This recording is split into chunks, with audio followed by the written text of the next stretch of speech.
जय हिंद दोस्तों, एक बार फिर से स्वागत है आप सभी का। जीएस के आज रिवीजन क्लास होने वाली है। पहले तो मैं आपको बता दूं कि आज जो है हमारे 50 क्वेश्चन रहेंगे, ठीक है ना।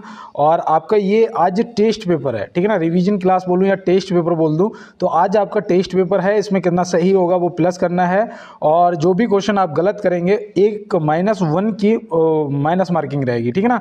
तो 1 नंबर आप माइनस कर लेंगे और सही हुआ तो 1 नंबर प्लस कर लेंगे। 50 क्वेश्चन है, 50 में से आपके 45 क्वेश्चन सही होने अनिवार्य हैं, ठीक है ना। अगर आपके 45 सही हो रहे हैं तो बहुत अच्छी बात है, क्योंकि मैं आपको बता दूं ये सारे क्वेश्चन हम लोग अभी तक पढ़ चुके हैं, तो बस वही क्वेश्चन है, तो इनको सही से करना है और 45 आपके सही जवाब होने चाहिए। और चलते हैं अब बिना रुके अपनी क्लास की तरफ। और मैं बता दूं कि आपको सही पे 1 नंबर प्लस करना है और गलत पर 1 नंबर माइनस करना है, ठीक है ना। और आपका टोटल क्या स्कोर होता है, अनिवार्य है आपका 45 स्कोर सही आना चाहिए, ठीक है ना। तो बिल्कुल दोस्त, पेन को सिलेक्ट कर लेते हैं, वाइट पेन, और अब चलते हैं अपनी क्लास की तरफ। और देखो यहाँ पे पहला ही प्रश्न है हमारा कि भारत का राष्ट्रीय पंचांग किस संवत पर आधारित है। तो भारत का राष्ट्रीय पंचांग जो है किस संवत पर आधारित है। आपने बिल्कुल सही जवाब कर रहे होंगे, सही जवाब की तरफ जा रहे होंगे कि भैया वो शक संवत है ना, ऑप्शन बी। तो शक संवत आपका सही जवाब हो जाएगा। 78 ईस्वी में ये स्टार्ट हुआ था, और राजा कनिष्क के शासनकाल में, है ना, जो कुषाण वंश का शासक था। तो ये सब चीज़ें आपको पहले ही पता होंगी। और यहाँ पे आपका सही जवाब हो गया है, तो +1 कर लो। और इस क्लास को ज़्यादा से ज़्यादा, इस टेस्ट पेपर को अपने दोस्तों के साथ में शेयर जरूर करना। और यहाँ पे देखो दिया है महिलाओं के लिए हेप्टाथालांग में स्पर्धा शामिल होती हैं। तो महिलाओं के लिए हेप्टाथालांग में स्पर्धाएं कितनी शामिल होती हैं, 4, 5, 6, 7, 8। तो यहाँ पे आप सही जवाब जो है आपका क्या होगा, देखो मैं पहले भी बता चुका हूँ दोस्त, 7 स्पर्धाएं शामिल होती हैं, 7। जिसमें आपका देखो एक तो हो जाती है लॉन्ग जंप, है ना, लंबी कूद, एक आपका हो जाता है भाला फेंक, और एक आपकी 800 मीटर की दौड़ आ जाती है, ठीक है ना। ये आपकी 3 हो गई। और एक आपकी 100 मीटर की बाधा दौड़ होती है, जिसे स्टेपल चेस भी बोलते हो शायद, है, तो ये भी याद रखना। और एक आपकी ऊंची कूद हो जाएगी, है ना, एक आपकी ऊंची कूद हो जाती है, एक गोला फेंक हो जाती है, एक 200 मीटर की दौड़ और हो जाती है, ठीक है ना, एक गोला फेंक। तो ये आपकी 7 जो गेम है वो शामिल होते हैं, तो ये भी आप ध्यान रखेंगे। और चलते हैं इसके साथ में अपने अगले प्रश्न की तरफ। और देखो कहते हैं ना कि जो लोग प्रयास करते हैं उनके लिए कुछ भी असंभव नहीं होता है। Nothing is impossible. असंभव कुछ भी नहीं है, बस प्रयास अगर आप करें तो, वो भी अपना 100% देके। और देखो यहाँ दिया है भारत में गरीबी हटाओ और आत्मनिर्भरता की प्राप्ति करना खालिस्तान का मुख्य उद्देश्य था। तो कौन सी पंचवर्षीय का मुख्य उद्देश्य था। तो देखो जो प्रथम थी ये तो भैया कृषि पर आधारित थी, द्वितीय जो थी वो औद्योगिकरण पर आधारित थी, और तृतीय जो थी वो कृषि एवं औद्योगिकरण, मतलब दोनों पे आधारित थी। तो यहाँ पे हमारा जो सही जवाब है वो हो जाएगा इनमें से कोई नहीं, क्योंकि ऑप्शन डी यहाँ पे इसलिए सही होगा कि जो 5वीं पंचवर्षीय योजना थी ना, उसका मुख्य उद्देश्य था कि गरीबी हटाओ और आत्मनिर्भरता को लाना, ठीक है ना, प्राप्त करना। अगले प्रश्न की तरफ देखो, यहाँ दिया है किस वेद में प्राचीन वैदिक युग की संस्कृति के बारे में सूचना दी गई है। तो भैया बताओ यहाँ पे आपका सही जवाब क्या होगा। किस वेद में प्राचीन वैदिक युग की संस्कृति के बारे में सूचना दी गई है। तो वो भैया याद रखना, सबसे पुराना वेद आपका है कौन सा, ऋग्वेद। सबसे पुराना वेद भी आपका ऋग्वेद है, तो आपको याद रखना ऋग्वेद में दी गई है। और देखो यहाँ पे जो आपका सामवेद है, इससे संगीत लिया गया है, ये भी याद रखना। और संगीत का जनक या संगीत कहाँ से लिया गया ये पूछा जाए तो सामवेद बता देना। अर्थवेद में आपके जादू टोना वशीकरण और लव मैरिज ये सब आ जाता है, तो ये भी आपको ध्यान में रखना है। तो बिल्कुल आपका यहाँ पे अगर सही हो गया तो +4 कर लो। आपके 4 नंबर हो चुके हैं। और चलते हैं अपने 5वें नंबर की तरफ। देखो यहाँ दिया है हाल ही में नीति आयोग ने महिला उद्यमिता मंच की शुरुआत किस राज्य के साथ की है। तो हाल ही में नीति आयोग ने महिला उद्यमिता मंच की जो शुरुआत है वो किस राज्य के साथ में की है। तो आप यहाँ पे क्या बताएंगे।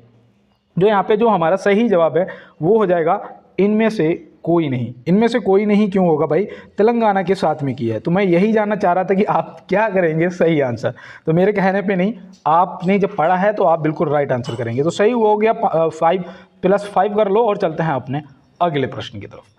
तो यहाँ दिया है किस राज्य में भारत का पहला फायर पार्क स्थापित किया गया है। भारत का पहला फायर पार्क किस राज्य में स्थापित किया गया है। तो बिल्कुल यहाँ पे जो हमारा सही जवाब देखो, एक तो पहला है तो राज्य तो हो जाएगा भुवनेश्वर, राज्य क्या हो जाएगा, भुवनेश्वर। भुवनेश्वर राज्य हो जाएगा उड़ीसा, और उड़ीसा के भुवनेश्वर में। देखो यहाँ पे मैं यही गलत करने वाला था, तो उड़ीसा के भुवनेश्वर में। तो यहाँ पे सही जवाब हमारा उड़ीसा, ऑप्शन सी हो जाएगा। और चलते हैं इसके साथ में अपने अगले प्रश्न की तरफ। देखो यहाँ दिया है, नुआखाई त्यौहार ऐतिहासिक रूप से किस राज्य का मूल त्यौहार है। नुआखाई त्यौहार यहाँ पे पूछा जा रहा है। तो नुआखाई जो है वो आपको ध्यान में रखना है भैया, ये कहाँ मनाया जाता है। आप देखो सही जवाब करना तो +7 कर लेना, नहीं तो -1 कर देना। और यहाँ पे सही जवाब आपका उड़ीसा हो जाएगा, जो कि ऑप्शन सी में दिया गया है, ठीक है ना। नागालैंड में आपका वो मनाया जाता है हार्नबिल त्यौहार, है ना। ये भी ज़्यादातर पूछ लिया जाता है, हार्नबिल त्यौहार। और देखो राजस्थान में याद रखना वो पूछा जाता है ज़्यादातर गणगौर त्यौहार, है ना। गणगौर त्यौहार, ये भी आप राजस्थान से याद रखेंगे। तो बिल्कुल दोस्त, मैं उम्मीद करता हूँ अब तक आपने बिल्कुल सही स्कोर कर रहे होंगे। और चलते हैं अपने अगले प्रश्न की तरफ। देखिए यहाँ पे हमारा जो अगला प्रश्न है वो पूछा जा रहा है कि He निम्नलिखित में से किस तत्व का आणविक सूत्र है। He पूछा गया है, He निम्नलिखित में से किस तत्व का आणविक सूत्र है। देखो यहाँ पे कुछ दोस्त मेरे हाइड्रोजन को भी टिक करेंगे, कुछ हीलियम को, ऑक्सीजन को कोई नहीं करेगा, मुझे भी पता है। लेकिन मैं यहाँ पे आपको बता दूं, जो He है वो आपने अगर हीलियम को टिक किया है तो यहाँ पे हीलियम आपका बिल्कुल राइट आंसर हो जाएगा। क्योंकि हाइड्रोजन का जो है वो H2 है ना। H2 जो है वो आपका हाइड्रोजन का होता है, हीलियम का He होता है, और आपके जो ऑक्सीजन का है वो O2 होता है ना। ऑक्सीजन का O2 होता है। तो बिल्कुल यहाँ पे आप ध्यान रखेंगे, और आपने अगर सही जवाब कर दिया तो +8 कर लीजिएगा। और चलते हैं अपने अगले प्रश्न की तरफ। और देखो 45 जिसका भी सही है वो जरूर बताएगा, और नहीं सही है वो भी बताएगा, क्योंकि दोस्त अब ये समय निकल चुका है, अब समय जो है वो बस मेहनत का बचा है। और यहाँ पे देखो दिया है, निम्न में से जातक ग्रंथ संबंधित है। जातक ग्रंथ पूछा गया है, जातक ग्रंथ। तो जातक ग्रंथ जो है वो बौद्ध धर्म से संबंधित है। किससे? बौद्ध धर्म, ऑप्शन सी यहाँ पे आपका सही जवाब हो जाएगा। और देखो यहाँ पे एक तो जातक भी याद रखना, एक आपसे त्रिपिटक भी पूछा जाएगा, त्रिपिटक। तो त्रिपिटक जो है वो भी आप याद रखेंगे। त्रिपिटक किससे है? तो वो भी आपका बौद्ध धर्म से संबंधित है। जैन धर्म से अगर पूछा जाएगा, जैन धर्म से पूछा जाएगा तो याद रखना भैया आगम सूत्र है ना, आगम। तो आगम सूत्र जो है वो भी याद रखना आपका जैन धर्म से संबंधित है। तो स्क्रीनशॉट भी लेते हुए चलना है, और सही जवाब अगर किया है इसका ऑप्शन सी तो +9 कर लेना है। और चलते हैं अपने अगले प्रश्न की तरफ। देखिए यहाँ दिया है, निम्नलिखित में से किस विदेशी यात्री ने भारत का दौरा सबसे पहले किया था। निम्नलिखित में से किस विदेशी यात्री ने भारत का जो दौरा है सबसे पहले किया था। अब कुछ लोग वास्को डी गामा को करेंगे, कुछ बाबर को भी, कुछ मैगस्थनीज को भी। तो आपने क्या सही जवाब किया, अपना जवाब जो है मैच करिएगा। मैगस्थनीज है ना, मैगस्थनीज। ये तो आपको पता ही होगा भाई, ये सेल्यूकस निकेटर का राजदूत था, है ना। सेल्यूकस निकेटर का राजदूत था, जो कि चंद्रगुप्त मौर्य के शासनकाल में उनके दरबार में आया था, और इसने फिर एक रचना की थी इंडिका की, है ना, इंडिका की। तो वो भी आप याद रखेंगे। वास्को डी गामा जो है ये 1498 में आया था, कालीकट उतरा था, ये भी आपको पता होगा, है ना। तो और ये जो बाबर है, ये इसका 1526 में स्थापना की थी इसने, उसकी मुगल वंश की। पानीपत का प्रथम युद्ध लड़ा था, है ना, 1526 में। तो ये भी आप ध्यान रखेंगे दोस्त। और चलते हैं इसके साथ में अपने अगले प्रश्न की तरफ। देखिए यहाँ पे दिया है, जुलाई 2024 के दौरान केरल के किस जिले में अपने इतिहास का सबसे घातक भूस्खलन हुआ था। तो भैया बताओ यहाँ पे कि जुलाई 2024 में के दौरान केरल के किस जिले में अपने इतिहास का सबसे घातक भूस्खलन हुआ था। तो वो जिला कौन सा है। तो यहाँ पे बिल्कुल दोस्त आपका सही जवाब अगर आपने किया है तो वायनाड जिला हो जाएगा, जो कि ऑप्शन सी में दिया गया है। देखो इडुक्की परियोजना पूछी जाती है ना, तो कहाँ पर है ये, केरल में। याद रखना, देखो इडुक्की भी जिला है और ये केरल में पड़ता है, और कुन्नूर भी जो जिला है वो भी केरल में ही पड़ता है।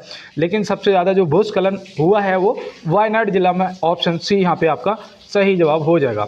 तो बिल्कुल दोस्त चलते हैं इसके साथ में अपने अगले प्रश्न की तरफ और देखते हैं हमारा अगला प्रश्न क्या है।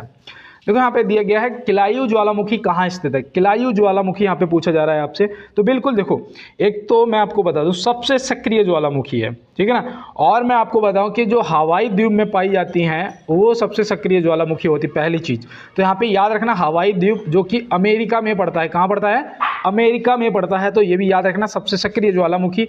इक्वाडोर में तो वो है कैटोपैक्सी, है ना, कैटोपैक्सी। विश्व की सबसे ऊंची ज्वालामुखी जो है वो है कैटोपैक्सी, और ये कहाँ पड़ती है? इक्वाडोर में पड़ती है। तो ये भी आप ध्यान में रखेंगे। और चलते हैं दोस्तों इसके साथ में अपने अगले प्रश्न की तरफ। और जैसा कि आप मेरे बैकग्राउंड में आवाज़ें सुन रहे होंगे, एसी डिस्टर्बेशन की वजह से लाइव क्लास नहीं हो पाती है ना, क्योंकि पता ही नहीं कब कौन क्या बोलने लग जाए, कि आवाज़ आ जाए, तो ये सब अच्छा नहीं लगता है। तो इसलिए मैं लाइव तो नहीं करता हूँ, लेकिन अदरवाइज़ यहाँ पे जहाँ भी ज़्यादा आवाज़ होती है वहाँ कट कर देता हूँ। तो यहाँ दिया है भारत अपनी भूमि सीमाएं खालिस्तान देश के साथ साझा करता है, कितने देशों के साथ साझा करता है, बस यहाँ पे ये बताना है। तो बिल्कुल दोस्त देखो, पहले तो आपने सही जवाब किया होगा, तो आपने ऑप्शन डी को चूज किया होगा, है ना। ऑप्शन डी 7 आपका सही जवाब हो जाएगा। कौन कौन से देश हैं, तो याद रखना भैया, एक तो आप ये हो जाएगा म्यांमार, ठीक है ना। उसके बाद पाकिस्तान हो जाएगा, पाकिस्तान के बाद आपका ये नेपाल आ जाएगा, नेपाल के बाद आपका वो आ जाएगा अफगानिस्तान आ जाएगा, और अफगानिस्तान के बाद आपका भूटान आ जाएगा, भूटान के बाद आपका चीन आ जाएगा, और चीन के बाद आपका बांग्लादेश आ जाएगा। और एक त्रिपुरा ऐसा राज्य है जो कि बांग्लादेश से 3 तरफ से घिरा हुआ है, ये भी कभी कभी पूछ लिया जाता है, ठीक है ना। तो ये भी याद रखना, और अगर आपने यहाँ पे सही जवाब किया तो +13 कर लेना है। और चलते हैं दोस्त अपने अगले प्रश्न की तरफ।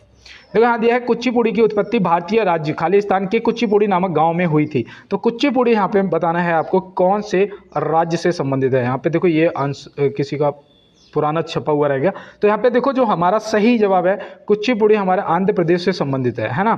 कुचिपुड़ी जो है वो कौन से राज्य से संबंधित है, आंध्र प्रदेश से। तो ये भी आप याद रखना। और दूसरा याद रखना कि भैया 1953 में भाषा के आधार पर बनने वाला ये पहला राज्य था, तो ये भी आप ध्यान में रखेंगे। और चलते हैं इसके साथ में अपने अगले प्रश्न की तरफ। देखिए यहाँ दिया है निम्न में से सबसे बाद का वेद कौन सा है। देखो अभी सबसे पुराना पूछा था आपने, ऋग्वेद बता दिया था, यहाँ पे सबसे बाद का पूछा गया है, तो आप क्या बताएंगे। तो भैया याद रखना, यहाँ पे सही जवाब आपका अर्थवेद हो जाएगा। क्या हो जाएगा, अर्थवेद। ऑप्शन सी जो यहाँ पे दे रखा है आपका बिल्कुल सही जवाब हो जाएगा। इसमें देखो अभी मैंने आपको बताया था जादू टोना से संबंधित वेद पूछा जाए, या रोग निवारण से संबंधित वेद पूछा जाए, या फिर आपका वशीकरण है और प्रेम विवाह, इनसे संबंधित अगर पूछा जाए तो आप बता देना अर्थवेद। यजुर्वेद जो है ये याद रखना गद्य और पद्य दोनों में लिखा गया है ना। अगर गद्य और पद्य दोनों में पूछा जाए तो आप यजुर्वेद को टिक कर देंगे। सामवेद जो है याद रखना भैया संगीत से संबंधित है। तो यहाँ पे अगर ऑप्शन बी को आपने टिक किया है तो +15 कर लीजिएगा। और चलते हैं इसके साथ में अपने अगले प्रश्न की तरफ। देखो यहाँ दिया भारतीय महिला क्रिकेट टीम की मुख्य कोच किसे नियुक्त किया गया है। भारतीय महिला क्रिकेट टीम की मुख्य कोच किसे नियुक्त किया गया है। तो यहाँ पे आपका सही जवाब जो है वो क्या होगा। और तब तक मैं आपको एक लाइन बता दूं, देखो अगर कभी लगता है ना कि हौसला टूट रहा है या हमसे नहीं होगा, तो मैं आपको बता दूं तुम अपने घर की स्थितियों में परिवर्तन के लिए चुने गए हो, ठीक है ना। और जो अपने घर की परिस्थितियों जो परिस्थिति होती है, जो स्थिति होती है, उसके परिवर्तन के लिए चुना जाता है, उसका दोस्त जीवन कभी सरल नहीं होता है। उसका जो जीवन है वो कभी सरल नहीं होता है। तो इसलिए बिल्कुल आप घबराएंगे नहीं, पूरी हिम्मत के साथ मुकाबला करेंगे अपनी परेशानियों से, और एक दिन सफलता आपको मिलेगी, ये मेरा भरोसा है। और यहाँ पे देखो जो हमारा सही जवाब है वो हो जाएगा अमोल मजूमदार। ऑप्शन ए यहाँ पे हमारा सही जवाब हो जाएगा। आप याद रखेंगे अगर कप्तान की बात की जाएगी तो याद रखना हरमनप्रीत कौर जी जो है वो कौन है, वो है कप्तान। तो ये भी आप याद रखेंगे, ठीक है ना। स्क्रीनशॉट ले लो और चलते हैं दोस्त अपने अगले प्रश्न की तरफ। देखो यहाँ दिया है निम्नलिखित में से सैयद वंश का संस्थापक, आप अपने प्रश्न का जवाब करिएगा कि सैयद वंश का संस्थापक कौन था। तो सैयद वंश का भैया यहाँ पे पूछा गया है, तो बहुत आसान है, आपने सही जवाब किया होगा खिज्र खान, है ना। खिज्र खान आपने बिल्कुल सही किया होगा। देखो जो बहलोल लोधी है, बहलोल लोधी याद रखना, ये भैया लोधी वंश का संस्थापक है। किसका, लोधी वंश का संस्थापक है। गयासुद्दीन जो है ये गयासुद्दीन तुगलक है ना, तो ये तुगलक वंश का संस्थापक है। बाबर जो है ये मुगल वंश का संस्थापक है। तो ये सब संस्थापक भी आपको याद रखना है। और अगर यहाँ पे आपने सही किया तो +17 कर लीजिएगा। और चलते हैं इसके साथ में अपने अगले प्रश्न की तरफ। आज के टेस्ट पेपर है, ये मत कहना कि क्वेश्चन सरल है ना, आपको सही क्वेश्चन करने हैं बस। देखो यहाँ दिया है यात्री इब्न बतूता कहाँ से आया था। यात्री इब्न बतूता जो है ये कहाँ से आया था, तो आप यहाँ पे क्या बताएंगे। देखो भाई ये आया था मोरक्को से। कहाँ से आया था, मोरक्को। ऑप्शन सी यहाँ पे आपका हो जाएगा बिल्कुल सही जवाब। और मैं आपको बता दूं मोहम्मद बिन तुगलक के शासनकाल में आया था। किसके, मोहम्मद बिन तुगलक के शासनकाल में आया था। तो ये भी आप ध्यान रखेंगे, हो सकता है कि ये पूछ लिया जाए। और चलते हैं इसके साथ में अपने अगले प्रश्न की तरफ। देखो यहाँ दिया है PR सीरीजेस एक खालिस्तान है। PR सीरीजेस क्या है भाई, तो ये आपको पता होना चाहिए। इस ओलंपिक में जो अभी मेडल मिला है हॉकी टीम को, है ना, तो भैया उसके बाद इन्होंने संन्यास की घोषणा कर दी। पहली चीज़ तो आप ये भी याद रखेंगे। और ये एक मशहूर हॉकी खिलाड़ी हैं। क्या हैं, एक मशहूर हॉकी खिलाड़ी हैं। और बता दूं कि ये हॉकी टीम के कप्तान भी हैं, ठीक है ना, कप्तान भी थे। अब तो संन्यास की घोषणा कर दी इन्होंने और संन्यास भी ले लिया। अब याद रखना भैया ये कोच बन गए हैं, ठीक है ना, हॉकी टीम के कोच बन गए हैं। तो ये भी आप यहाँ पे चीज़ को याद रखेंगे कि ये जो हैं वो कप्तान भी हैं और गोलकीपर भी थे, ठीक है ना, गोलकीपर भी थे। तो ये भी आप याद रखेंगे। और चलते हैं इसके साथ में अपने अगले प्रश्न की तरफ। तो यहाँ दिया है किस भाषा का ज़्यादा प्रयोग बौद्धवाद के प्रचार के लिए किया गया था। किस भाषा का ज़्यादा प्रयोग बौद्धवाद के प्रचार के लिए किया गया था। भैया देखो ये मुझे लगता है कि इंपॉर्टेंट है आपके लिए। अगर आप इसका सही जवाब करेंगे तो बहुत अच्छी बात है, नहीं तो नोट करिएगा पाली भाषा। क्या? पाली, ऑप्शन सी। ऑप्शन सी यहाँ पे सही जवाब हो जाएगा। और याद रखना कि बौद्ध ग्रंथ जो पिटक है ना, पिटकों की रचना, वो भी पाली भाषा में की गई है। तो ये भी आप ध्यान रखेंगे। और चलते हैं इसके साथ में अपने अगले प्रश्न की तरफ। तो यहाँ दिया है भारत निर्वाचन आयोग द्वारा किसे अपना राष्ट्रीय आइकन नियुक्त किया गया है। देखो भाई इसका करंट के क्वेश्चन है, सही जवाब करिएगा। और तब तक मैं कह दूं, देखो इस 21वां क्वेश्चन पे 17 पे रुकता हूं मात्र 1 मिनट के लिए। ये कहता हूं कि हो सकता है मेरी जबान पे माँ सरस्वती विराजमान हो और जो भी मेरी आवाज़ इस टाइम जिसके भी कान सुन रहे हैं उनको इस बार 100% सफलता मिलेगी, 100% उनको सिलेक्शन मिलेगा। और आप भी अपने भाई को, अगर नए हो तो क्लास को एक बार लाइक वाला बटन जरूर दबाएंगे। और जो मेरे पुराने दोस्त हैं वो सभी लाइक वाला बटन दबाते हैं। कल की क्लास में आप लोगों का सपोर्ट बहुत अच्छा रहा। तो बिल्कुल दोस्तों, और यहाँ पे चैनल को सब्सक्राइब कर लेना, बेल आइकन को दबा लेना अगर आप नए हो।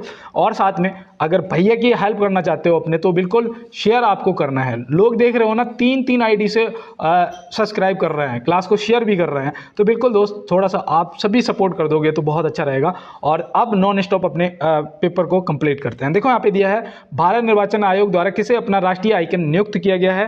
तो यहाँ पे जो हमारा सही जवाब है वो याद रखना, राजकुमार राव जी। किसे किया गया है? राजकुमार राव जी को।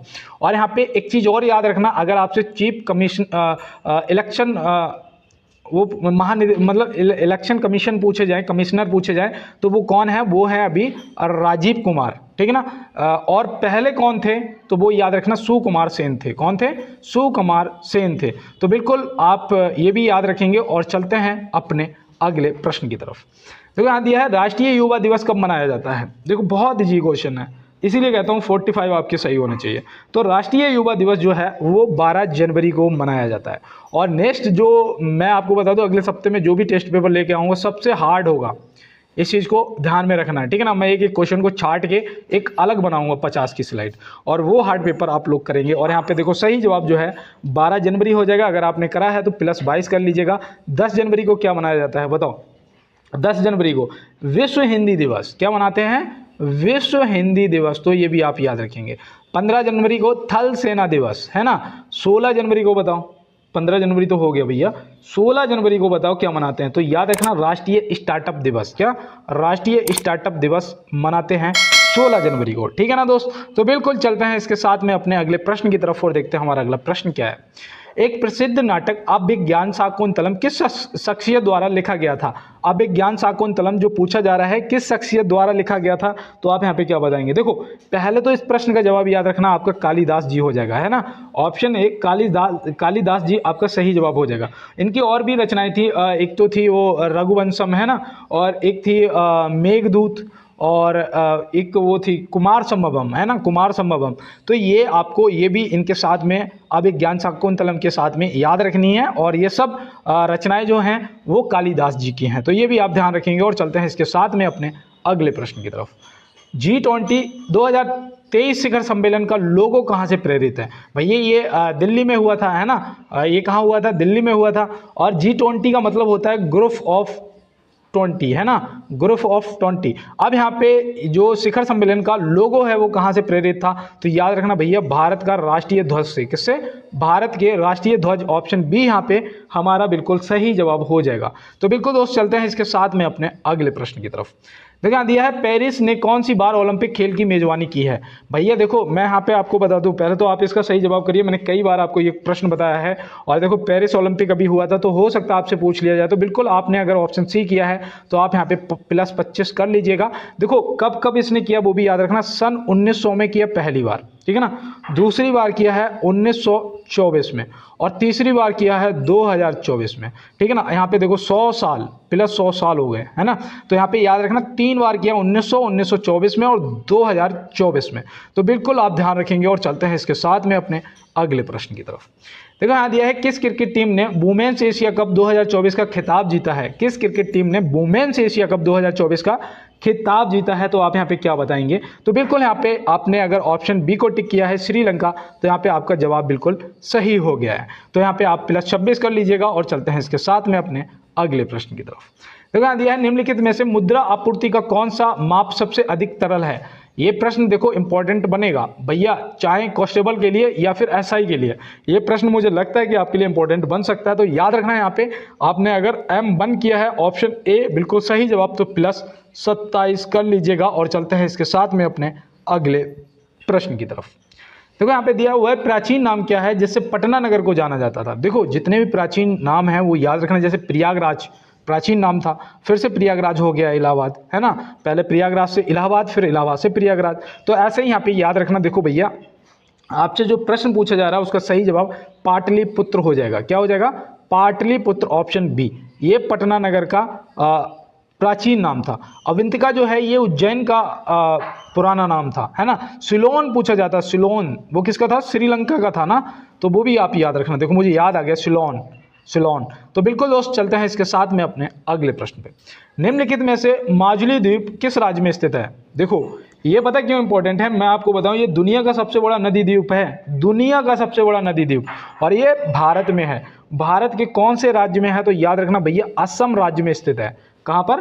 असम राज्य में। इसका जो क्षेत्रफल है ना, इसका जो क्षेत्रफल है देखो वो भी लिख लो, हो सकता है कि आपके लिए इंपॉर्टेंट हो। 352 वर्ग किलोमीटर, है ना, 352 वर्ग किलोमीटर, और ये दुनिया का सबसे बड़ा नदी द्वीप है। और दूसरी चीज़ बता दूं, ये ब्रह्मपुत्र नदी पर है। कौन सी नदी? ब्रह्मपुत्र नदी, जिसकी लंबाई कितनी है? 2900 किलोमीटर, है ना, 2900 किलोमीटर है। तो ये भी आप ध्यान रखेंगे। तो बिल्कुल दोस्त स्क्रीनशॉट ले लेते हैं और चलते हैं अपने अगले प्रश्न की तरफ। देखो यहाँ पे दिया है भारतीय संविधान का कौन सा भाग संघ और उनके राज्य क्षेत्रों से संबंधित है। भारतीय संविधान का कौन सा भाग उनके राज्य क्षेत्र से, मतलब संघ और राज्य क्षेत्र से संबंधित है। तो भैया यहाँ पे हमारा जो सही जवाब है वो क्या होगा? भाग 1 हो जाएगा। क्या हो जाएगा? भाग 1 हो जाएगा। ये आप याद रखना। भाग 2 में आपकी नागरिकता दी गई है, भाग 3 में आपके मौलिक अधिकार आ जाते हैं, है ना। देखो ये भाग 1 जो है ये आर्टिकल 1 से 4 तक है, भाग 2 जो है वो आर्टिकल 5 से 11 तक है, और भाग 3 जो है वो आर्टिकल 12 से 35 तक है। तो ये सब आपको ध्यान में रखने हैं, ठीक है ना दोस्त। तो बिल्कुल चलते हैं इसके साथ में, स्क्रीनशॉट ले लो और चलते हैं इसके साथ में अपने अगले प्रश्न पर। तो यहाँ दिया है किस अनुच्छेद में जिला न्यायाधीशों की नियुक्ति दी गई है। और यहाँ पे देखो प्रश्न दिया गया है कि न्यायाधीशों की जो नियुक्ति है वो दी गई है आर्टिकल 233 में। किस में दी गई है? अनुच्छेद 233, ऑप्शन ए यहाँ पे सही जवाब हो जाएगा। अनुच्छेद 256 आपको पता है, अनुच्छेद 256 केंद्र सरकार जो है वो राज्य सरकारों को निर्देश दे सकती हैं, तो इससे संबंधित है, ये भी आप याद रखना। और आर्टिकल 280 जो है ये भी आपके लिए मोस्ट इंपॉर्टेंट है, क्यों? इसमें पता क्या है, इसमें वित्त आयोग का गठन है ना, वित्त आयोग का एक गठन से संबंधित है आपका आर्टिकल 280। तो इसका भी आप स्क्रीनशॉट ले ले और चलते हैं अपने अगले प्रश्न की तरफ। देखो यहाँ दिया गया है जीआई टैग की समय सीमा क्या होती है। जीआई टैग की जो समय सीमा है वो क्या होती है। पहले तो मैं आपको बताऊं कि जीआई टैग की जो समय सीमा होती है वो तो होती है 10 वर्ष, लेकिन अगर कोई इसे बढ़वाना चाहे राज्य तो बढ़ भी जाती है, ठीक है ना। और दूसरी चीज़ याद रखना कि सबसे ज़्यादा जीआई टैग जो है वो उत्तर प्रदेश के पास है, 75, ठीक है ना, ये भी याद रखना। अगर आपसे पूछा जाए कि जीआई टैग का जो रजिस्ट्री मुख्यालय है वो कहाँ है, तो वो है भैया चेन्नई में। चेन्नई मतलब तमिलनाडु, है ना, चेन्नई मतलब तमिलनाडु में। तो ये भी आप ध्यान रखेंगे, ठीक है ना। तो यहाँ पे अगर आपने सही जवाब किया तो +32 कर लीजिएगा और आप बहुत अच्छे स्कोर के साथ चल रहे हैं। और अपना अगला प्रश्न है कि किसने असम राइफल के नए महानिदेशक के रूप में पदभार ग्रहण किया है। तो भैया बताओ किसने असम राइफल के नए महानिदेशक के रूप में पदभार ग्रहण किया है। तो यहाँ पे जो हमारा सही जवाब है वो क्या होगा, तो बिल्कुल यहाँ पे लेफ्टिनेंट जनरल विकास लाखेरा हो जाएगा आपका बिल्कुल सही जवाब, है ना। ऑप्शन सी यहाँ पे हमारा सही जवाब हो जाएगा। दूसरा मैं आपको बताऊं, असम राइफल जो है सबसे पुरानी है ना। इसकी जो स्थापना है वो 1835 में हुई थी। कब हुई थी?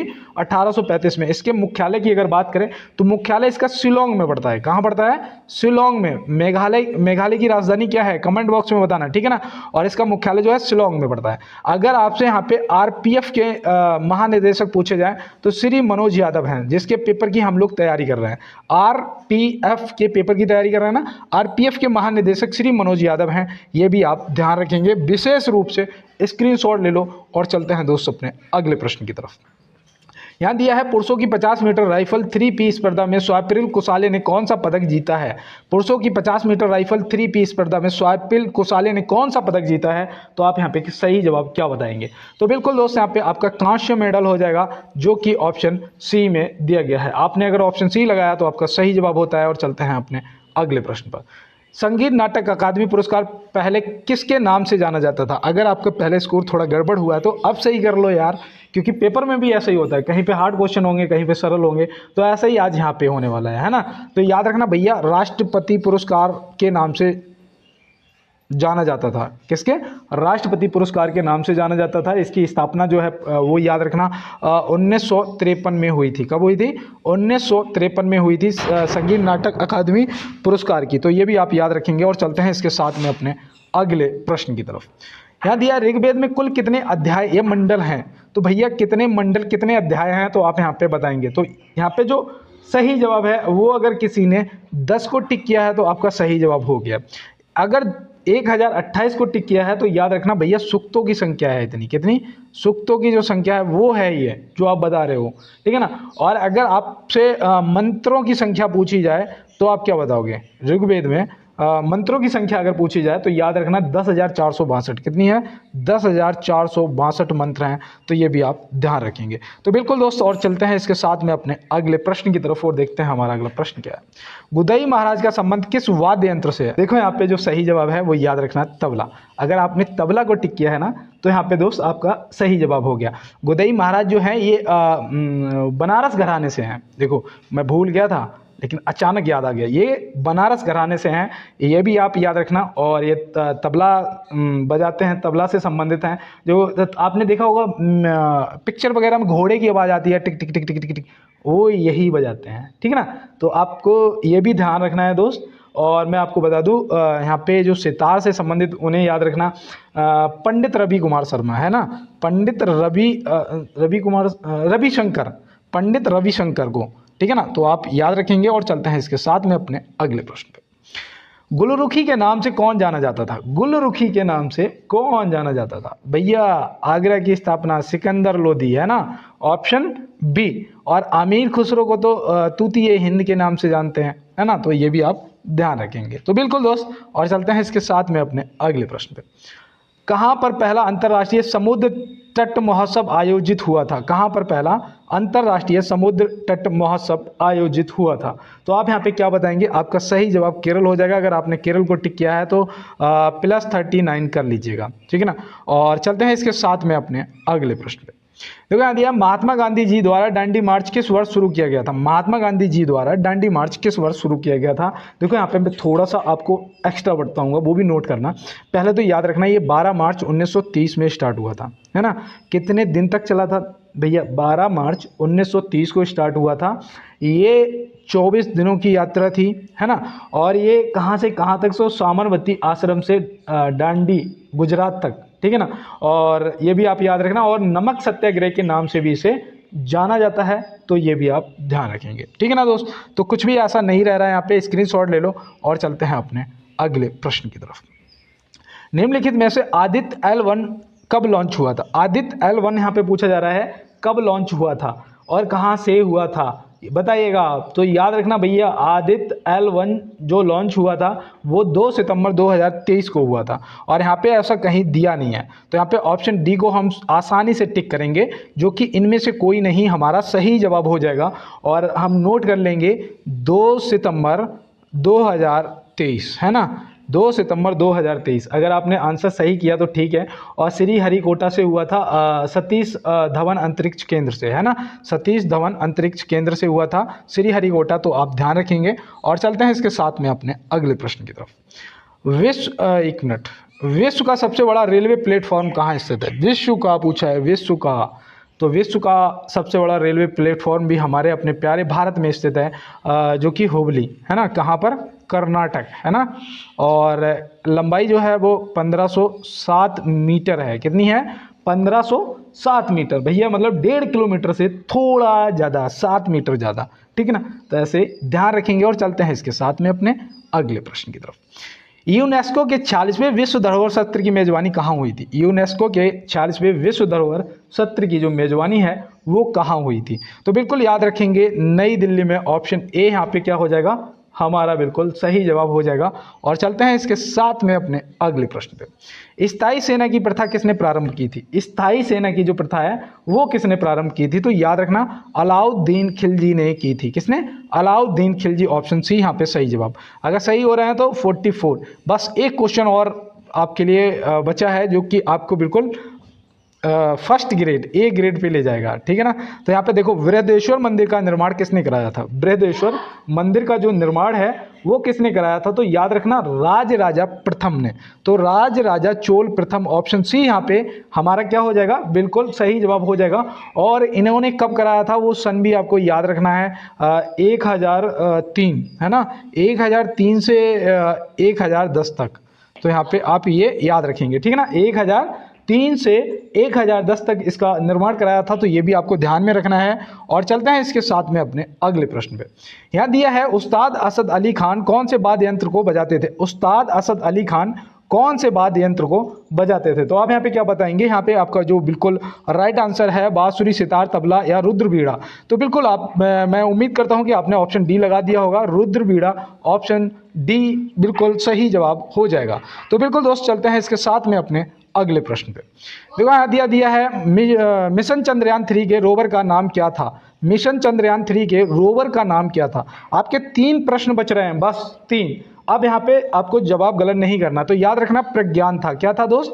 प्रज्ञान। ऑप्शन बी यहाँ पे आपका बिल्कुल सही जवाब हो जाएगा। अगर लैंडर की बात करेंगे, अगर लैंडर की बात करेंगे तो विक्रम था। कौन सा?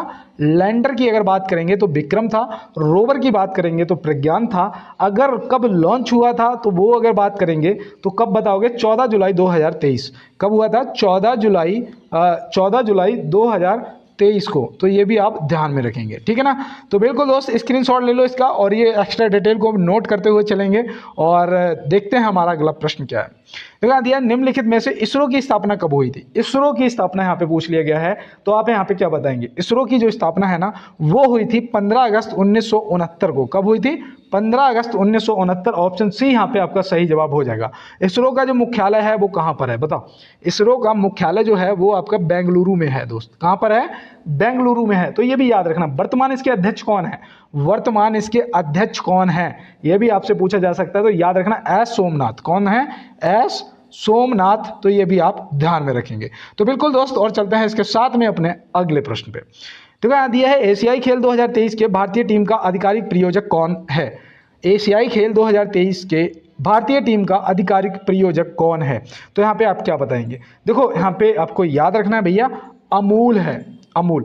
अमूल कौन से राज्य का राजकीय दूध है बताओ? अमूल ये भैया गुजरात का है। किसका? गुजरात का। देखो इसकी स्पेलिंग होती है AMUL। कभी नहीं भूलोगे, एक चीज बता रहा हूं, देखो, अमूल मिल्क यूनियन लिमिटेड। क्या है इसका full form? Amul milk union limited. Amul का फुल फॉर्म, ठीक है ना, अमूल मिल्क यूनियन लिमिटेड। पराग जो है ये उत्तर प्रदेश का राजकीय दूध है ना। पराग जो है ये डेयरी का नाम है, और याद रखना ये उत्तर प्रदेश से संबंधित है, पराग। तो बिल्कुल दोस्त, और चलते हैं अपने लास्ट क्वेश्चन पे।